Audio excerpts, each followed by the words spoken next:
Hi, this is Peter Teuscher. I'm here with Toby Dempker. Thanks for joining us for another podcast.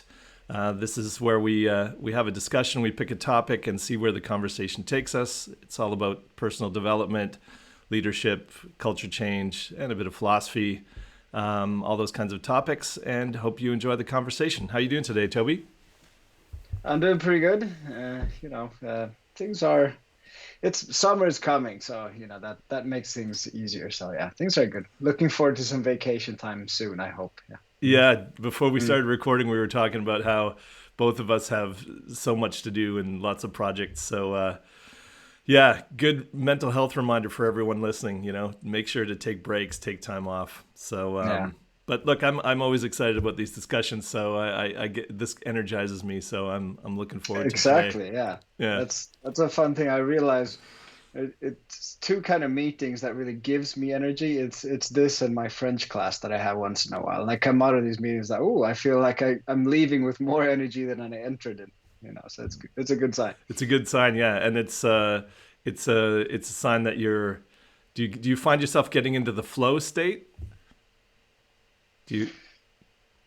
During these conversations, I don't know. Sometimes I haven't really thought about it in that perspective. I wouldn't call it flow, Hmm. but I guess I mean saying that, I guess a conversation can definitely reach a kind of level of flow, and when that happens, that's fantastic, and that's really energizing for sure. Yeah, great. Because the flow is something I'm going to bring up in our conversation today. Because I recently, I was recently reading another book by Mihai Csikszentmihalyi, and I'm a big fan of his work with flow. I know Yeah. it's years ago now, but he did a follow-up book that I wasn't even aware of, called The Evolving Self. And anyway, so that's gonna lead into our conversation today. But it's my turn to pick a topic, and this week I really want to talk about the why we need challenge, why we need challenge in our lives. And I actually wrote a blog on this a few weeks ago, and some people may think, well, we have a lot of challenges in our life right now. Pandemic, maybe it's affected Mm. your work, maybe it's affected people's health in your people in your lives' health, and certainly there's lots of fear and so on. Um, but on the other side of it, it has made us less interactive, less active people, stuck in their homes for periods of time and so on, especially with kids. Um, but it also, when I hear a lot of people complaining about how bad things are, I think about someone like my 82-year-old aunt, who's, as a child lived through the end of the Second World War, and Mm. really had to deal with a lot of challenge. And during this whole pandemic, she's living alone and everything, but she's fairly resilient, right? Yeah. So so these are the kinds of things that I find that we are very we're a society that on the one looks for a lot of convenience, everything easier, and also in terms of parenting, keeping our kids safe, keeping society safe. Like there's just so much focus on ease and safety and security. And I wonder, and we'll get into this in the conversation. Are we trying to take all of the challenge out of our life, or as much as possible, and is that a good thing? So, Mm. what do you think? Okay.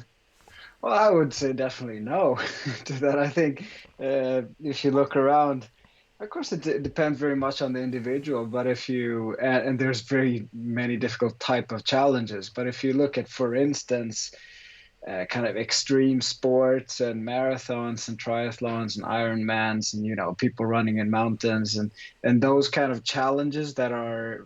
I mean, I guess it's really trendy now to take on these kind of challenges. Oh, it's surging. Everybody, not everybody, but a lot of people are really taking on these challenges and getting into it. And some are enjoying them, some aren't. you know. And I'm one of those persons who kind of semi like these kind of challenges, I would say. Um, but in that spectrum, I think there's heaps and heaps and heaps of challenges that people are taking on willingly. And if you look around people that are willing to to continue to educate themselves or take on new courses and programs for work or just for interest or whatever. I think that's very common. And also, I mean, if you recently I've been looking at a lot at this kind of future labor market and what the future of works will look like. And it's pretty obvious that to have this uh, a mindset of continuous learning is essential. Like it's not a good to have. It's something that everybody that's working in the contemporary kind of organization, they will need to have this kind of continuous learning mindset. So to keep re-educating yourself is essential. Yeah. So from those perspectives, I mean, challenges are happening. People are taking them on, I think, and it's hopefully it's a good thing Yeah. for most of these individuals. No, But it's that balance, right? yeah, exactly. And I think it's what areas of your life you're challenging yourself with. But I think you and I deal with a lot of high performers. We deal with people who naturally have gotten to where they are in life because they, because they challenge themselves constantly and they try and learn and grow. But there was some interesting statistics that I came across a while ago, which kind of inspired some of this thought process. But and I think this was something that was done in North America, not globally. But there's a statistic that when given the chance between stairs and an escalator, only 3% of the people choose the stairs. Uh-huh. And I don't know if it's just the way we're marketed to, but I just in conversations with people on everyday sort of things, cooking's a perfect example. It's all about convenience. And sure, I know plenty of people that like to buy from the farmer's market, and they like to have home cooked meals. But that's a select group of people that I know. The average person, and you walk through a grocery store, it's convenience.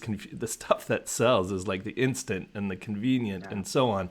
And so those are just two very small examples. So in terms of our exercise. I also a trend that I see in Hamburg. I don't know if what it's like in Sweden. I think in Sweden there's less biking because of your harsh winters, like in a lot of European cities, there's a lot of bike paths and so people get around on their two wheelers. And I find more and more electric bikes. I'm pedaling along and I see an elderly woman just scoot by me, and I'm like, wow, I'm really getting out of shape. And then I realize she's got an e-bike, and so it's I think we find all these ways to make life more convenient, but are we then giving what are we giving up for that convenience, for that even things like the way we use our digital devices, right? So, I mean, I can remember impressing my brother back in Canada when we had a business together. He goes, "You don't happen to know the phone number of so and so?" And I could recite it, right? So I probably knew a good 100 phone numbers just off the top of my head. I would struggle to tell you 5 numbers that I know now, Yeah. right? Because they're all Yeah. in my phone. I don't need to. Yeah. And so that's the kind of challenge that I'm talking about. Are we challenging ourselves? Naturally, it's great to have the convenience and there's other things we can be spending our time on now. But what things are we giving up through convenience? And just the little things we can do every day in order to challenge ourselves, to make ourselves, to give that resistance so that we're still keeping ourselves fit. If you don't go to the gym, you don't have resistance. You don't build your muscles. If you're in space, no zero gravity, you don't have the resistance. Your muscles degrade. So these are the kind of things that I'm talking about.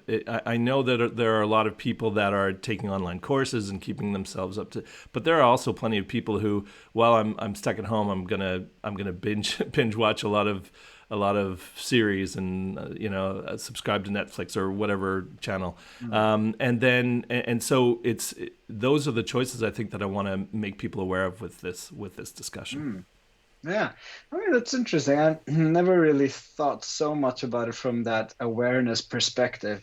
I really do agree that there is a structural problem with how we design stuff. I mean, look at and this is it's a famous person who kind of started a health organization in Sweden that pointed out this problem with new buildings, that it's always the escalator or the elevator. They're in the focus of the building. We should have the stairs, as you're saying, in the building to encourage these kind of behaviors.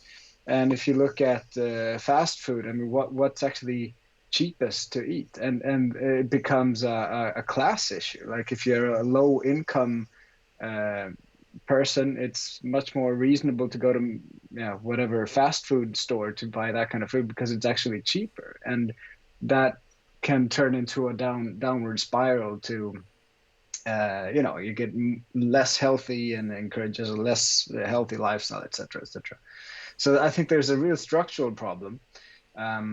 But then, yeah, this I guess we touch upon that quite a lot in these conversations, the importance of having an awareness of how you make your choices and where do you focus your energy, etc. And I'm happy to confess that once in a while I'm happy to binge watch a kind of series or at Netflix or wherever. It's a way that I relax. So it's definitely nothing to be frowned upon, I think, but at least from my perspective. But then, where do I focus my energy, and what kind of challenges do I want to take on for my own benefit, and where can I, you know, slack a little bit or relax a little bit? For me, it's a kind of a healthy balance to be aware of, I think. Yeah, I totally agree with you, and I think balance is the key point. I mean, if you're spending you know, 1 or 2 nights a week, and you know you're watching your series or whatever, that's different than I mean, when you look at North American stats, and I unfortunately don't have the European ones, but the amount of hours that people spend in front of a television can be like 4 or 5 hours a day. Or Mm, when you look at these days, maybe television isn't even as relevant anymore for a younger generation who spends most of their time in front of a smaller screen, right? Their mm, phones or whatever. And so the interesting thing is when you say that's relaxing for you, yeah, it may be, but this is an interesting point that came out of Csikszentmihalyi's book on the evolving self, where he talks about, you know, because he's all about the flow state, and one of the important things that you need in the flow state is you need a challenge. You need, you know, mm, you need curiosity, and you need a challenge and a goal, and in order to get into that state. And so none of that happens when you're watching a TV program, right? It's mm, completely passive. And so in studies that have been done, like people who are challenging themselves or doing something that they get lost in, you know, maybe it's painting, music, or writing, or reading a book.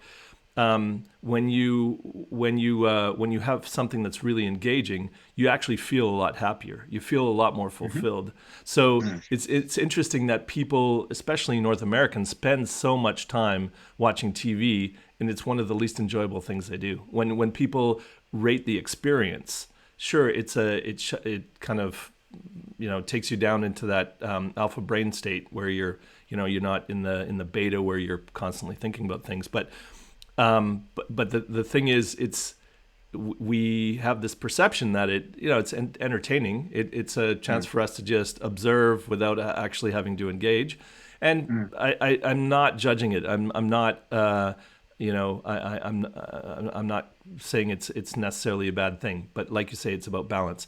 But it's interesting that we're so drawn to that as a free time experience or activity when Mm, it's not one of the things that makes us think about. You love to run, right? You go for runs. mm. Think about how you feel after a run, and how you feel after the same amount of time spent watching TV.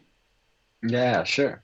It's a completely different sense of energy, and I mean, achievement is something that I think a lot of people really value. For me, I noticed that that's one of my really core values. And when you have that sense of achievement, it's very motivating, and yeah, it's a great kind of happiness, fulfilling. Yeah, there's a lot of these kind of emotions that come into play. Yeah.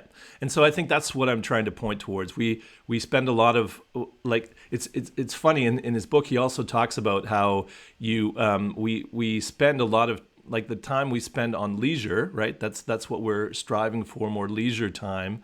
And Mm. yet people are happier, obviously it depends on the kind of work you do, but when they're working or when they're even doing, sometimes for some people, doing chores, like that sense of accomplishment. Oh, my house is clean, or I've been Yeah. working in the garden, I can see what I've accomplished, right? And those things, whereas okay, well, I've watched 3 hours of television, what have I accomplished? It doesn't, we have those inner mechanisms. So I Mm. think it's important to recognize I'm all about raising awareness, and so recognizing the sort of biological things. So on that level, we are we're looking to save energy. We're looking to become, we want to spend energy on the things that are important to us, that are from a very basic level, the things that are going to get us food and shelter, right? Yeah. But if the brain wants to, the reason heuristics work, the brain wants to be more efficient. So we're trying to find ways to conserve energy in a lot of ways as well. So there are all those different factors. And so when you recognize the processes that are going on with you, and measure things based on the level of fulfillment, I think that's an important feedback loop, right? Yeah, exactly. And that's I read a really interesting book recently by what's his name? Erickson. You know, that guy who came Yeah, up with the 10,000 hour rule, and I think it was called Peak or something. yeah, It's interesting how he talks about the importance of goal setting in anything that you practice. So having a very clear goal of what you want to achieve, and then having a very kind of systematic or structural approach to how do you practice for this. And it's so, I mean, 10,000 hours, of course, that's a lot of quantity, but it's really about the quality. So how do you practice for something, and that feedback loop? So how can you get feedback on what you should be doing and how you're improving, etc. Um, and I find that really interesting for my own challenges, but also how well, for me, especially with my kids, how I can motivate them in a positive way to help them to put out goals, and provide them with feedback so they can progress in a good way. But for me personally, it's been great in all areas of life. If it's about practicing my music or my sports or my work or whatever it is. So, yeah. So it's interesting that you bring up your kids, because think about how easy a lot of people will use the TV as a babysitter, or the these days now, the tablet or whatever. the Uh, iPad, yeah, sure, that yeah, yeah, happens. yeah. So it's interesting how easy it is to get kids into a very passive thing, and then and how difficult it can be maybe to motivate them to do something that's more challenging. Like, how do you find that? Um, well, it's about rules for, I don't know. It's as long as we're putting up requests of what we want them to do, and to give them alternatives that are fun, and we support them and encourage them to do that, I don't see it as a very big problem, actually. But I realize also very much, I read that somewhere, it was really eye-opening for me that a lot of parents were talking about, that we need to stop the kids from looking at their tablets and their phones. But it's obviously we are the problem, because we are, as parents, we're role modeling that kind of behavior. I mean, I'm sitting in front of the computer or the iPad or the phone all the time, and reading my news. And no, if I want to be a good role model for that, I just really need to look at myself first. Yeah, So I think that's rule number one. What are you doing as a parent? I mean, if we're talking about parenting. But then for me, it's very much about encouraging the kids and supporting them in doing other activities and sports. But then you have to be an active part of that as well. It's one thing to, just say you should go and do that, but by actively participating and maybe coaching, and I'm part of my son's football team, which is great fun. So, Yeah, well, that's great, and obviously, kids will imitate their role models. So you're a very active learner, you're an active person, and so on. But I think about other people who may not have the time to or they haven't reflected on their own behaviors. But the other piece that I think is really interesting, and this is work done by psychologist. I think he's a behavioral psychologist, but Jonathan Haidt. He's written a couple of books now, but he talks about how we've made we like society has made children more fragile in a lot of ways, both psychologically.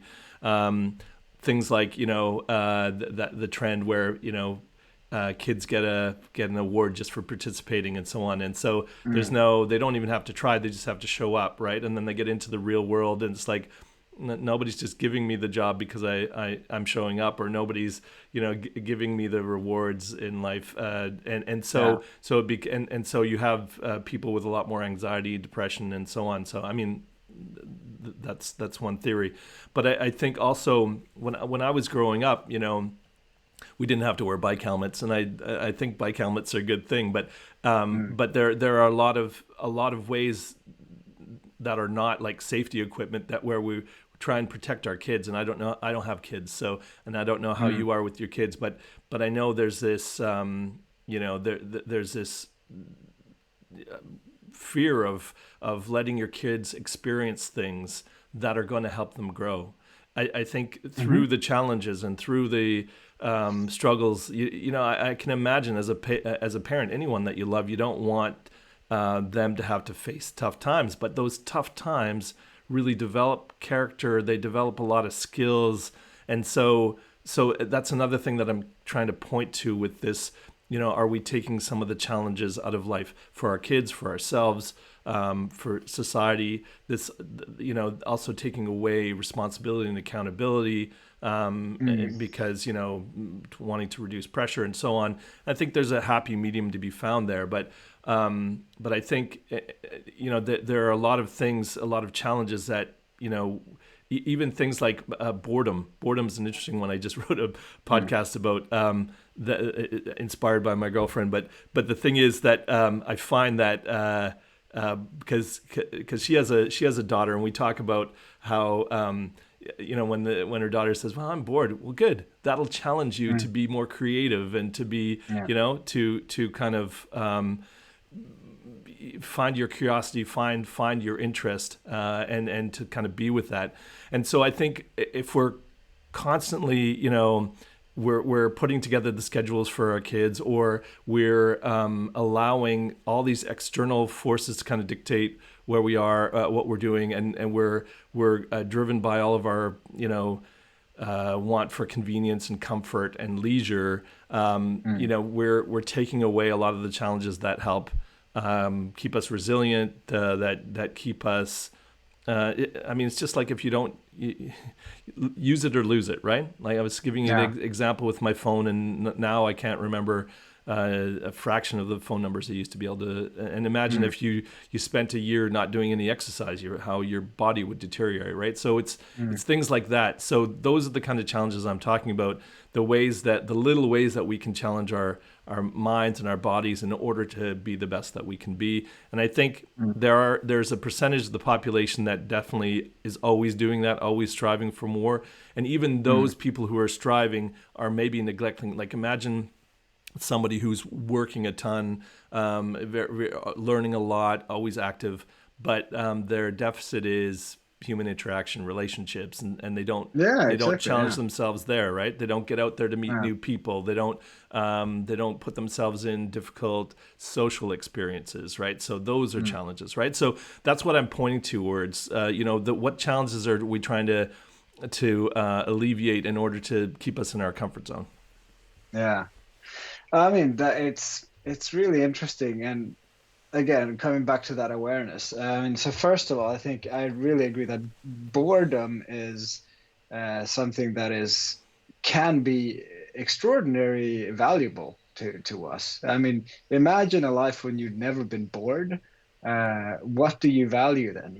How do you know where's your time for reflection and pause and to create space for what do you want to spend your time on? What is drawing your attention?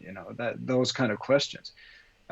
So yeah, I think when my kids say that they're bored, I'm quite happy with that. That's great. Okay, so what should we do about it? What kind of choices do we have?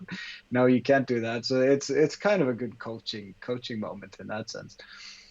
Um, the other part is really about that. Yeah, yeah, okay. What kind of challenges are relevant to you? Uh, I I mean, when we look at parenting and kids and how we develop kids nowadays versus in the past, I think it's a really difficult issue. I mean, there's always this generational gap. Well, in my days we did this and this, and we're much tougher.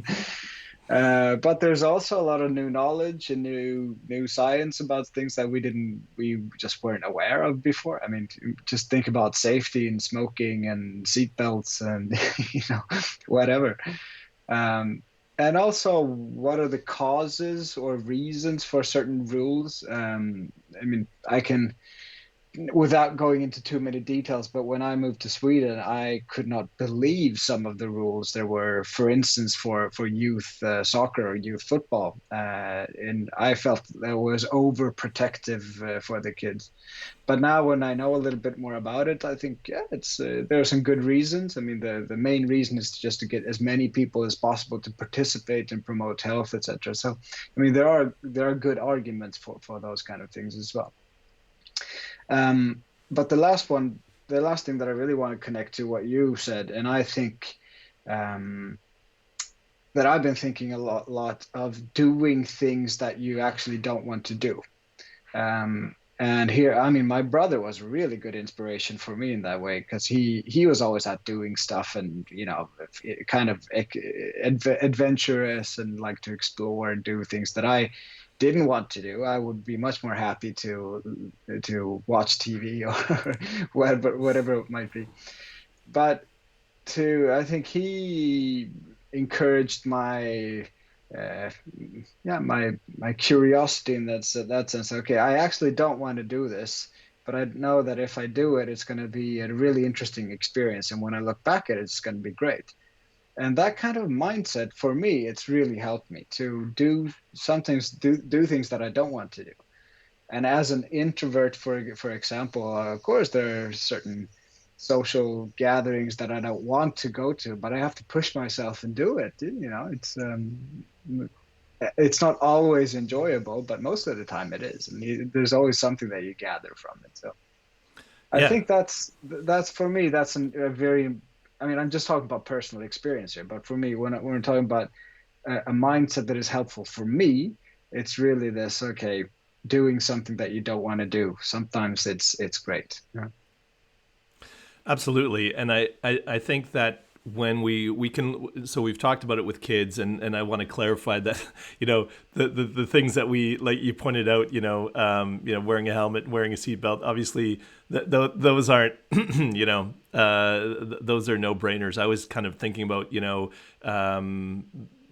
it's a different experience with kids in Sweden than in North America because growing up in North America as a kid, my mom would send me up to the store on an errand, right? And these days, you would Mm. never let your kid, Yeah.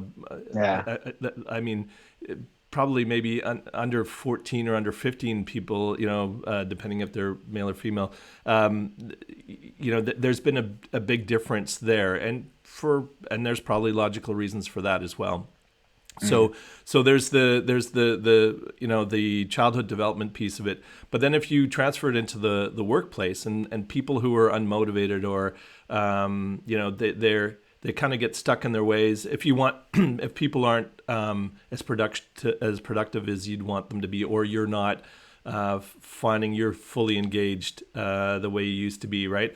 There's the piece that may be missing for you is the challenge piece. Mm. We've talked before about motivation and Dan Pink, and he talks about the three pillars, right? You've got autonomy, mastery, and purpose, and the whole Mm. mastery piece is that whole what am I working towards Yeah. being a master at? What skills am I developing, and so on. And so that's a really key component to motivation. And so you'll have different people in the workplace who will be um, who will be in their comfort zone, and they just go through the process, and they're there to collect their paycheck. And then there's other people that are really high achievers, but they're avoiding challenges in other areas, right? And these are the things. So what are we trying to avoid in order to avoid discomfort, or just get there quicker, or and these are the little things that I think we need to I'm so tired from my day's work. I don't want to go for a run, or I'm going to take the elevator and not the stairs, or Mm. the examples we've already been given. Those are the little challenges that we need to continue to keep into our lives, rather than finding convenience for, in order to, like, I love to cook, and I find it even meditative, right? Mm. And so the idea of just ripping up open a packet, even if I don't really feel like it, I can find simple things to cook that are still, I still feel a level of satisfaction when I'm eating it, that I've put the time in. Yeah. And that's not hard to learn. And people who say they just don't enjoy it, yeah, but you probably will enjoy eating it more, or maybe not. Maybe you conditioned your taste buds now that, but look, there are lots of these little things that are desire for convenience and optimization, we're letting go of, and we've lost a lot of knowledge, even, right? When we look Yeah. at our elders, like, who understand things about gardening, or around, little craftsmanship and so on, that we're starting to lose knowledge, because Mm. we're making things so convenient. We're taking those little challenges that keep us kind of on our toes, and we're taking them out of our lives. So Mm. yeah, so that's what I'm trying to point towards. Yeah, sure. Yeah, and that makes sense. Two things that come across my mind when we're talking about this as well, and we're talking about, on one hand, we're talking about kind of child and youth development and education, and Amy, you brought up the cultural differences, and I think it's really important to highlight that as well. I mean, for me, when I look at especially China, but I guess Korea as well, and we really also need to have some empathy for the context there. I mean, the competition is so fierce. So I mean, the kids and the young adults that they don't have time to have any other kind of challenges or hobbies or whatever. I mean, they're so extremely challenged just by their education. So there's physically no room for anything Mm. else. Uh, and that's very different from, yeah, Sweden, for instance, or North America as well, I guess. They're being extremely challenged, and I mean, I guess you can debate the good of that as well. Obviously, if you look at tests and productivity, etc. I mean, they're doing extremely well. There's a lot of debate about how does that affect creativity and these kind of aspects. Um, and I have the impression that it's not as good, is not as bad as people are saying. I think there is still a very high level of creativity in these contexts. But there's a lot of people as well. So, but what I really get happy about when I meet quite young Chinese in the beginning of their careers nowadays, is that when they have hobbies, because I realized more in the past that, if you talked about hobbies or what do you want to do in your free time. First of all, they don't have any free time, but if they have, it's what you say. Well, I like to watch American movie dramas, or stuff like that. Maybe read books, but there's I feel like it's been lacking diversity in hobbies, but that's changing. I mean, there's a lot of new hobbies and stuff that are coming up now that are really, people are taking on different kind of challenges, which I find is really encouraging and good for curiosity. So that's, sorry, I'm going on. Maybe I'm going on, but that's one part. But the other part that you talked about as well is in the workplace, and here I think a lot about transformational leadership. And if when we're talking about transformational leadership, I mean, there are a few behaviors or criterias that the leader needs to have. And one of them is to be challenging. to have that challenging aspect of a leader. So both in terms of setting challenging targets for himself or herself or the working environment, but also challenging the process of how we do things. So always be finding for new ways to make things more efficient or more fun or whatever it is. But also these kind of leaders are very inspirational in that sense that they are putting high standards for themselves. And interestingly enough, as you talked about motivation, that people seem to like that. People want to follow these kind of leaders. So there must be something there with mastery and purpose and perhaps autonomy as well if the leader does it well. Yeah, exactly. But I think you're pointing to the question that I'm posing. It's not just about do we have enough challenge in our lives, because obviously we do. Most modern life can be very challenging for a lot of people. It's do we have the right challenges is perhaps the better question. And I think that's the question you were pointing towards. When you're looking at Asian culture, or the way we're challenging kids in school, is it affecting creativity? May or may not be the case, but are we challenging? Because when you coming back to the childhood development, or the way we challenge ourselves in, like, imagine, like, when I see teenagers and they're not talking to each other, they're sending each other texts, and they're pointing to each other's screens. Mm, That's maybe that's maybe very convenient for them, but what's happening to their interpersonal skills? yeah, Maybe for them it's really challenging to have a conversation without a digital device, right? yeah. And so remembering, to keep balance and not take those things away, because just because it's more convenient and easier, are we what are we losing? What are we giving up by, Mm, because conversations can be challenging. It can be, having it's sometimes it's a lot easier to send that text than to have that conversation with someone face to face or on the phone, right? So mm, it's again, it's are we, are we challenging people in the right ways, and what things are we giving up that normally challenge us, that are going to cause deficits down the road? And this is a mental health question as well, because mm, the lack of, well, the lack of physical exercise is one, right? So if we're not mm, challenging ourselves that way, it's scientifically proven that people who are more physically active have a larger hippocampus. People who are diagnosed with depression have a smaller one. So they, that's led people to prescribe exercise as one of the kind of ways of managing depression. That's just a perfect example of physiological effects, that if we don't do them, if we live too sedentary and we to get too comfortable in being mm. inactive, then it's going to have its side effects, right? Yeah, sure. And then I wonder systemically, how many other things are we kind of giving up through modern convenience, or through change of lifestyle, or through necessity of the demands of work? What things are we having to give up that are things that we actually need in order to maintain resilience and a robust physical and mental state? Mm, yeah. I think you're pointing to a really important question, and which is then, where or because as you say, it's a very we live challenging lives in that sense. But what purposeful challenges are you taking on for your own sake, and what's your awareness around that? I think that's a really interesting question. I don't have the answer to that, but it's interesting to see what you mentioned about the younger generation. I mean, if I look at my son, for instance, and his friends, how they have phone conversations these days. Wow, I'm sure they cannot have a real conversation. They don't even say hello or goodbye. It's just like, what do you want? Yeah, good.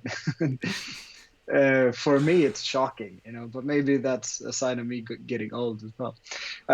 But to that serious question then, so how will that affect you when you can't have?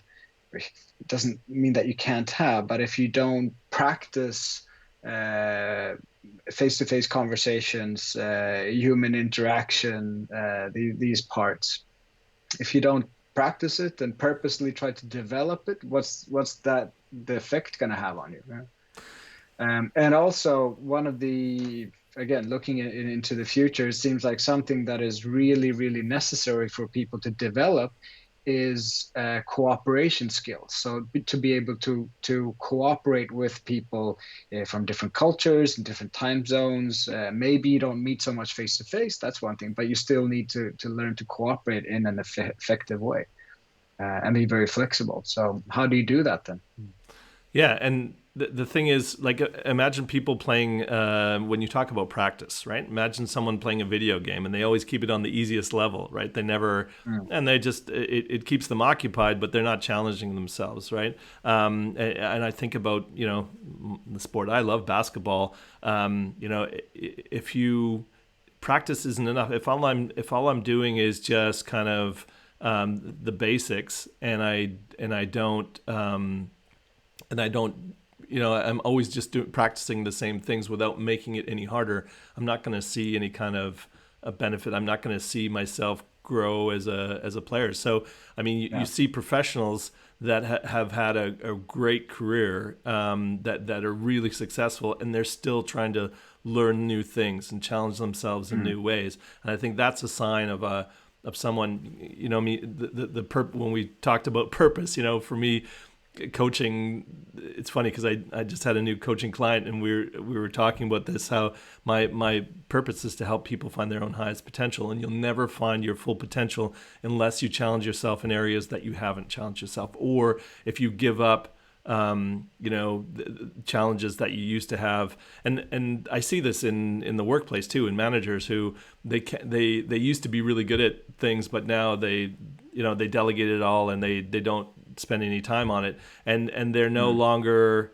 it's no longer this a skill they have, or they're not very good at it anymore. And so if we don't continue to challenge ourselves in things, and that may not even be important, but it's, if we don't continue to challenge ourselves in a balanced way, in a way that continues to force us to grow, or continues to help us maintain sort of certain muscles or certain, mental patterns, skill sets, Mm. we're gonna suffer as a consequence.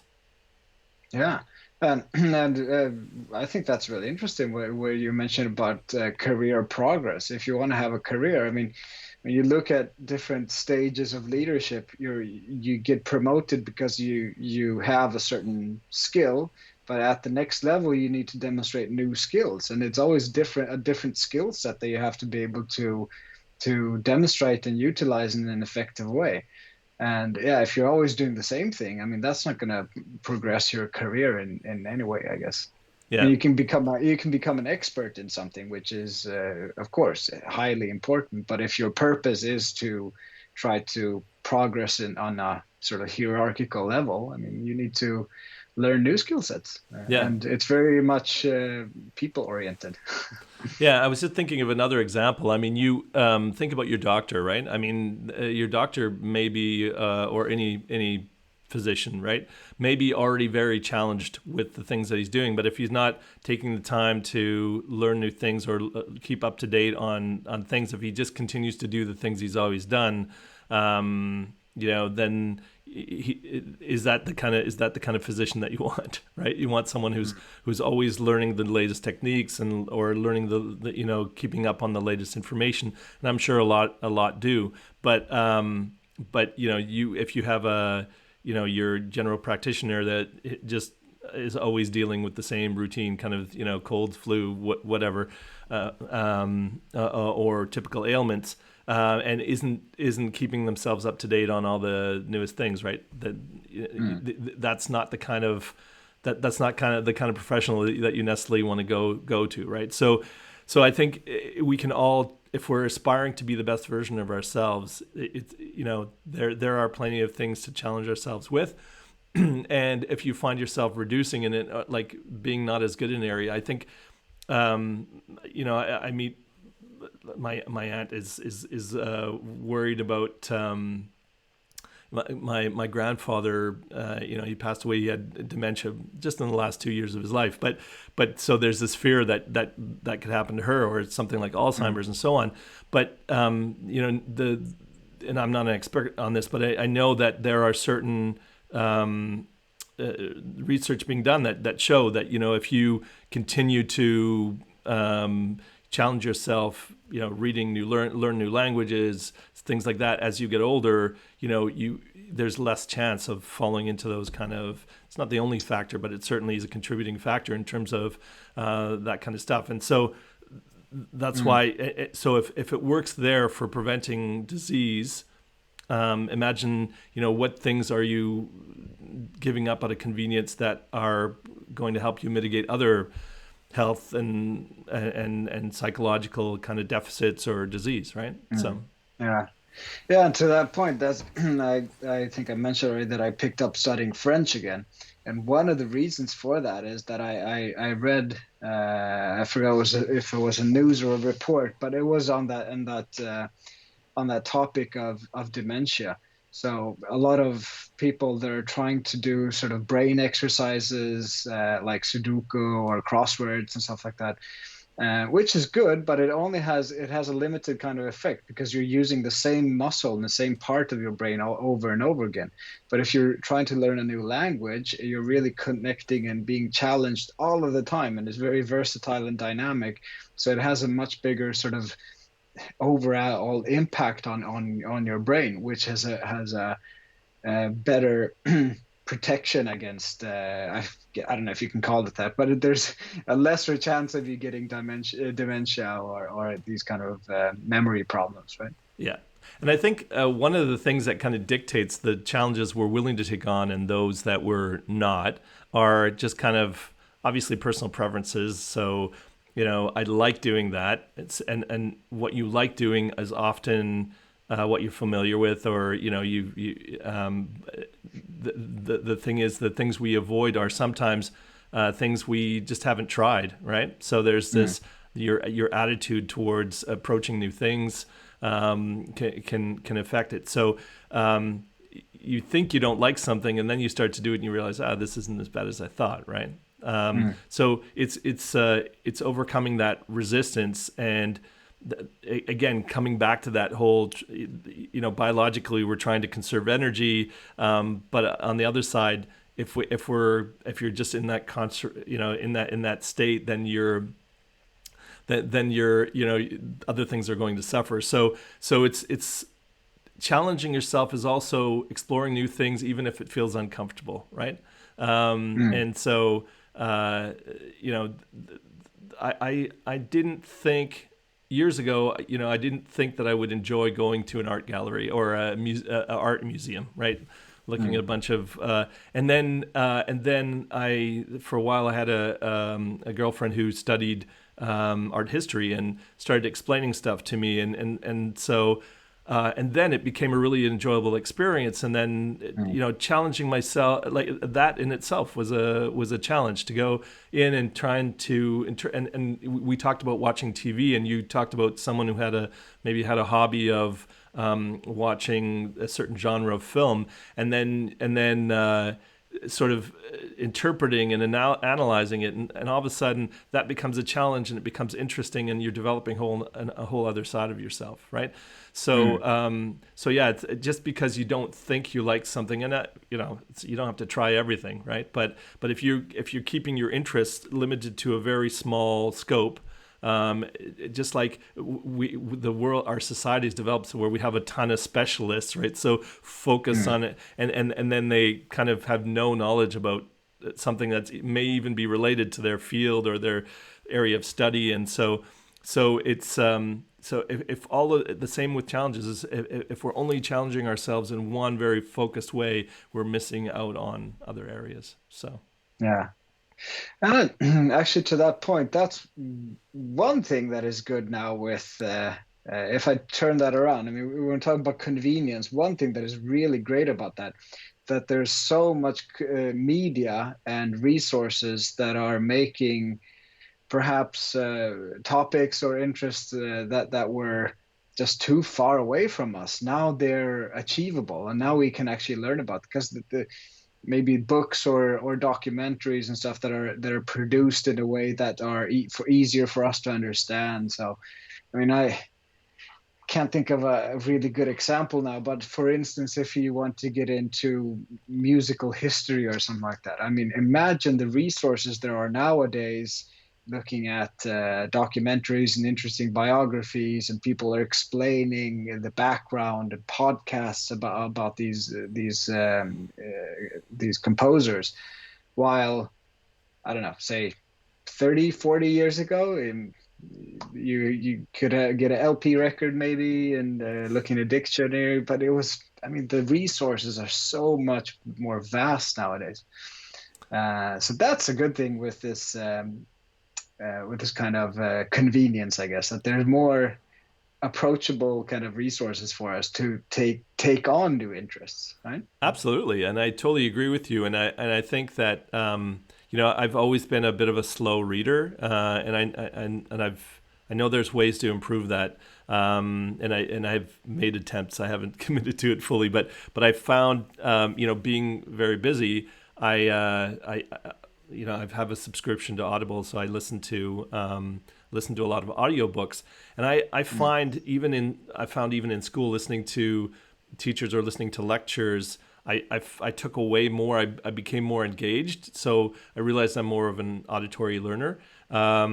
So for me, I think this whole, when you're talking about being able to learn from, there's so much, you have so much more access to material, and you start to discover things you never thought you'd be interested in. I know that's the case for me. So yeah, in terms of convenience, in terms of accessibility, that's great. And also now the convenience of having access to audiobooks, whereas, think about before the internet, and you'd have to open up an encyclopedia, and that's very dry, and like, there's no way that it's not very entertaining or fun for me. But now, when I can get a summary of a topic that's interesting to me in 10 minutes off a YouTube video, that's amazing, right? Yeah. So I think there's topics we can challenge ourselves with now because of the convenience of the accessibility of information.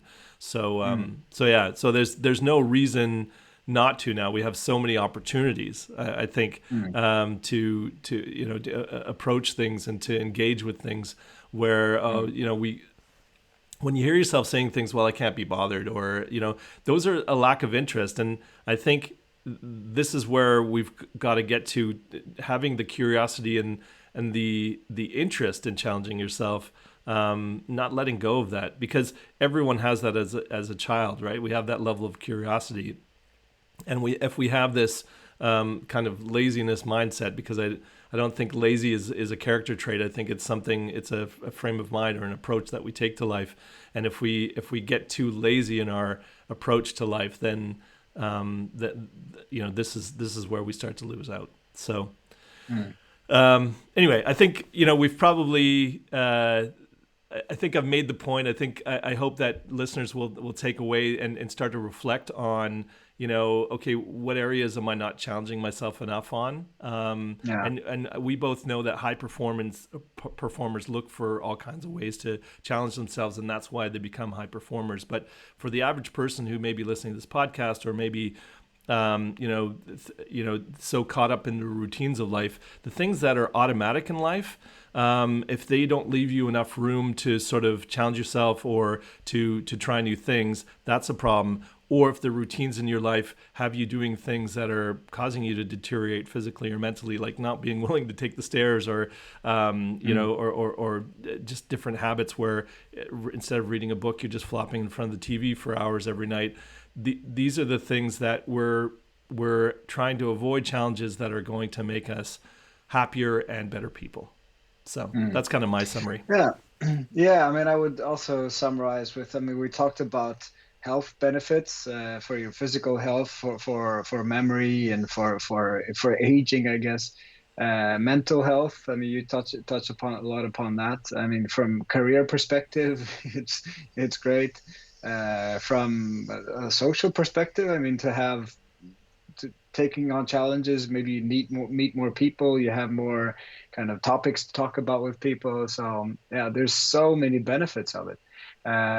But I think I mean, you raised that question about the awareness of what kind of challenges that you're taking on, and that's something that I really am taking with me. Why am I challenging myself in certain areas, and should I do what does my balance look like? Should I challenge myself more in certain areas and less in others, for instance, perhaps? I don't know. I'm definitely thinking about that right now. So, Cool. Yeah. very fruitful for me. Thank you. And I really encourage people who are parents with kids. Make sure you're not taking all of the challenges out of their life or trying to protect them in all kinds of in ways that create important challenges for them. And then obviously, wearing seatbelts and helmets and not throwing your kids into dangerous situations is not something I recommend.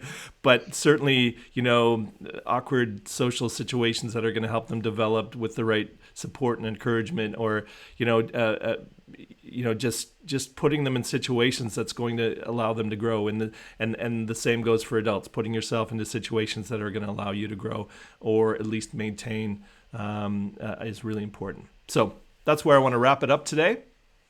Yeah, sounds like a good point. Yeah, and look, I'm glad it was it got you to think about something new, but just the whole thinking about this topic has also made me reflect on some areas that I want to make sure that I'm doing things to challenge myself more as well. So Yeah. I hope everybody will do that. Could I ask you, just as a as a closing point, then, what is your, and I could think about that myself as well, but what is your sort of biggest challenge that you're purposely sort of pursuing right now? Oh, well, there's a long list. But well, there's two things. Physically, because there hasn't been any basketball, so I haven't been able to go to the gym, and so that's a big motivator for me to stay physically fit. And so getting back into running, because I've been doing yoga and stuff, which keeps you very limber, doesn't get the heart rate up. So more high cardio kind of activity is something that I want to get back into, especially because I don't travel much, and I was surprised when because the phone tracks how much you walk, how many and I was amazed at a normal travel day where I'm going through an airport and going to a client or whatever, and the amount of flights of stairs and the kilometers that I walked was quite a bit, especially if I'm late for a flight. My heart rate's going up, and all of that's missing now. So I found myself, even though I go for walks and I do yoga, I found that element was missing. But the other thing is, I'm a creative type. I like to get into that flow and so on. But I find too much structure is something that I like to go with the flow a little bit more. And I find working from home a lot really is not good when you don't have some structure. And so challenging myself to structure things, allow a certain limited amount of time for certain things, that like those are challenges for me, just organizationally. So I think those are probably two big ones, and kind of admitting some of my weaknesses there. As we all do. Yeah, so challenging myself to be more structured in the way I work, challenging myself to schedule things and give time limits to things when you've got a lot of time in your own four walls because you're not traveling for work. Sure. Cool. Yeah. All right. Look, thanks for listening. Hope you found this conversation interesting. If you have any recommendations for things you'd like us to talk about, feel free to contact us, reach out, send us a note, or if you have a criticism, tell us the ways that we can improve. You can reach Tobi through his LinkedIn site, Tobias Demker, and you can reach me at my website, peterteuscher.com. Love to hear your feedback. And until next time, thanks very much for listening. Have a great day. Challenge yourself, and strive to hit your potential. All right? Thanks, Tobi. Talk to you soon. Thanks. See you next time. Cheers. Bye-bye.